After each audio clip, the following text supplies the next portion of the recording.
ഇത്ര ഉള്ള പെണ്ണെന്ന് പറയാൻ ലാസ്റ്റേ പോക്കറ്റ് കാര്യമാകുമ്പോ അമ്മമാര് മൂച്ചിട്ടങ്ങ് പോവും. അവള് കെട്ടി മൂച്ചാൽ അവനോടങ്ങ് ജീവിക്കും. നീ ഇങ്ങനെ മൂന്നാൻ അടി നടക്കും. 2 ദിവസമുള്ളൂ അവിടെ കല്യാണത്തിന്. 2 ദിവസവും. നീ ആ കത്തി കണ്ട?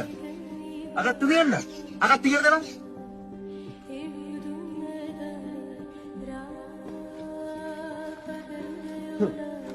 പടിപ്പുരയ്ക്കൽ ഷറഫുദ്ദീന്റെ മകളും ജമീല ബിയുടെ മകളായ ആസിയ വിവാഹിതയാകുന്നു.